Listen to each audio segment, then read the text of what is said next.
দীর্ঘ অপেক্ষার পর আজকে আমার ম্যাক মিনিটা ডেলিভারি দিতে এসেছে। এটা আমি অর্ডার করেছিলাম 9th জানুয়ারি আর ডেলিভারি হচ্ছে 29th জানুয়ারি। এটা নেওয়ার জন্য আমি যে কী পরিমাণে এক্সাইটেড হয়ে আছি তোমরা আমার দিকে তাকালেই বুঝতে পারবে। দীর্ঘ 20 দিনের অপেক্ষা করার পর এটা ডেলিভারি হচ্ছে। আসলে এত দেরি হওয়ার কারণ জানার জন্য আমি অ্যাপেলের কাস্টমার সার্ভিসে ফোন করেছিলাম। ওরা জানালো যে যখন ওদের অফিসিয়াল ওয়েবসাইট থেকে কোনো অর্ডার পড়ে তখন সেটা ওরা স্টক থেকে ডেলিভারি দেয় না। অর্ডার নেবার পর সেটা অ্যাসেম্বল করে তারপর চেকিং চলে, তারপর ডেলিভারি দেয়। তবে যে ডেট ওরা অর্ডারের সময় জানায় সেই এক্স্যাক্ট ডেটেই ওরা ডেলিভারি দেয়। আর এটা পেয়ে আমি যে কী পরিমাণে খুশি হয়েছি তোমরা দেখতেই পাচ্ছ। এত বড় একটা শখ বলে কথা, সেটা পূরণ হচ্ছে, আনন্দ তো হবেই। যদিও এটা আমার খুব প্রয়োজন, আমার কাজের জন্য খুব প্রয়োজন, তাই আমার এত বড় একটা ইনভেস্টমেন্ট। এটা আমি ম্যাক মিনি M4 চিপিটা নিয়েছি, যেটা একদমই লেটেস্ট। আর তোমরা জানোই অ্যাপেলের কোনো প্রোডাক্ট আনবক্স করার ফিলটা কতটা সুন্দর হয়।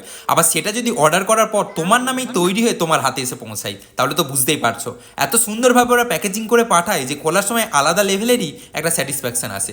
যাই হোক, এটা আমি ওপেন করে দেখে নিলাম, কারণ ওয়েবসাইটে মেনশন করা ছিল যে ডেলিভারির সময় ওপেন করে যেন সেটা দেখে নিই সব ঠিকঠাক আছে কিনা। আমি সেটাই করলাম, নাহলে রাস্তায় দাঁড়িয়ে খোলাটা একটা কেমন দেখাই। এখন আমি এটা বাড়িতে নিয়ে গিয়ে সেট আপ করি। তোমরা আমার চ্যানেলটা সাবস্ক্রাইব করে নিও।